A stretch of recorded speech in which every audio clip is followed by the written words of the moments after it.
Hi folks, this is Todd with Survival Sherpa. I'm out here in the backyard today. Saw something online on Facebook, one of the groups I'm in, and it was a very interesting concept when I did some research on it. It's a, see if I can pronounce this right, I'm sure it's being butchered right now. It's called Tonteldoos, and it's basically a tinderbox, a portable tinderbox, which I made today. Which I'll show you how I did that, but I just wanted to give it a test run out here, and it's just basically a 3 or 4, 5-inch piece of copper pipe with caps on the end, which has got charred cotton material inside. Hit it with your flint and steel, and it takes a spark very well. You take the lit end and put it in to your tinder material, blow it into a flame. I've been playing with it today, and thought I'd show it to you. So first off, let me get you down here and show you what I've got.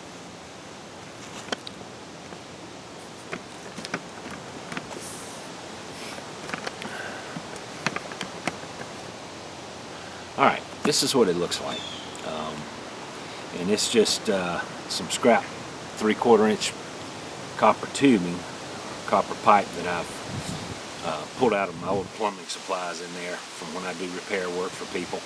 And what I did is I stuffed it full with strands off of a mop head, all cotton, 100% cotton mop head. And as you can see, this end right here is charred already because I've already burned 3 or 4 fires with it. But what you do, I tried 1/2 inch, but I couldn't get my finger in to push it up, even my little finger, to get this thing packed full of cotton to push up like one of those push-up popsicles or whatever. And there's really no need for a string on it, but I thought it would be pretty cool to keep that that way. But all you're doing is pushing that cotton tubing or that cotton material up just a little bit. You can see it's already charred. Take a spark off of the flint and steel. Once it's lit, then you can take this and apply it to your tinder bundle and blow it into a flame. So let's give it a shot.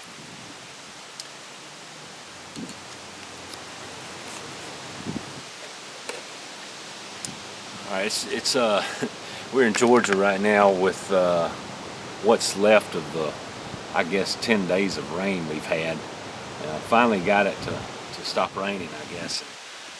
Now the wind's picked up, so I'm going to see if I can do it here. If not, I'm going to move into my shop. Basically, all you're doing here is you're going to hold this Tonteldoos in your hand like this, and you're basically, it's just below the level of this so that you can hold your flint here. And with your striker, you're just going to throw sparks on the top of that pipe. They call it, the Tonteldoos is translated in South Africa as tinderbox. And give you a little bit more history about this if I can get this going.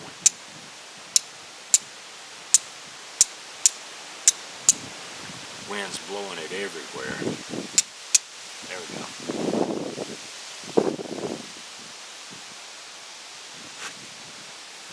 Okay.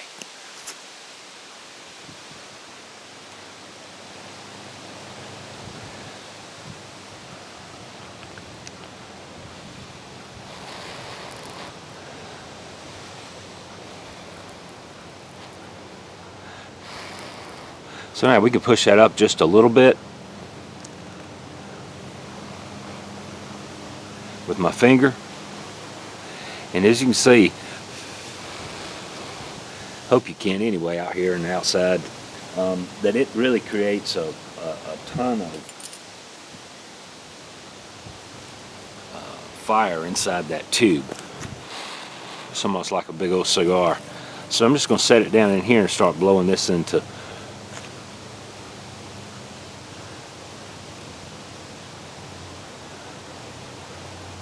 Let me back you up.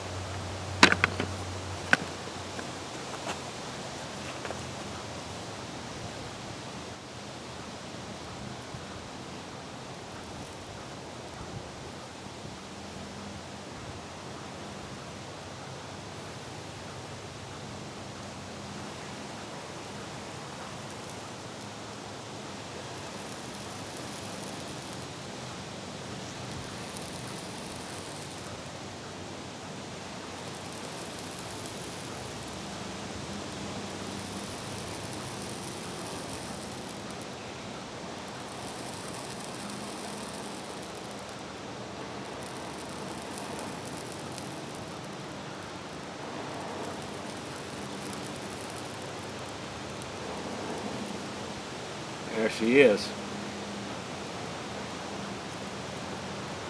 So it does well. The idea behind this was, when they first came up with that idea, was from the history that I've read on it. Now, once you want, so we've still got fire going here in my tube. So just cap both ends. It's like a char tin basically, but in round form. I got to tell you, I'm really pleased with it. This thing takes a spark with a flint and steel like you would not believe. And I'm sure the material that you use, this is just a mop head, several strands of mop head pushed up in there. I lit it with my lighter just to get it charred, and then I tried it with my flint and steel, and it took a spark with no problem. But the history on it is that it's still used today, and I read it from a post on Facebook about this in a forum, in a discussion about it, and a gentleman who is from South Africa, who lives in New Zealand now, I don't remember his name right now, described it. And so I did research on it this morning and decided I'd like to make one. And I'm really pleased with it. So this is going to go into my fire kit with my steel and my flint, and I've got a candle in here as well, but I'm just going to throw that in there. This is fits down in my fire kit, which is a rather big box, but I like it big. And we can throw that in my pack, use it. Now, even if you didn't want to take your full kit, your full fire tinderbox here, then you just grab this, go with it, with your flint and your steel. The other idea, one of the ideas I had on this was to attach this the steel to the string so that it's always on, attached to it. Pick up a piece of quartz or a flint, whatever I can find on the ground if I had to use it. But anyway, so that's the idea. I put it to practice and tried it out, and gotta say, the South African tinderbox that he described when I built it, it's very effective. They used brass. Now there's copper tubing, copper pipe obviously is a great conductor of heat, so if you're holding it there and you're having trouble with marginal tinder, it's probably going to get warm. You can still hold it, but it's going to get warm. You'll feel the warmth coming down the tube. But I kind of like it. So I will put more information on this on my blog. I'm going to actually do a DIY article on this, and but I want to give you a quick demonstration of this this tinderbox from South Africa, the traditional tinderbox that they use. All right, guys, thanks for watching, and appreciate all the likes, shares, comments. Love to engage you on our channel. So you guys take care and keep doing the stuff with self-reliance. Talk to you soon.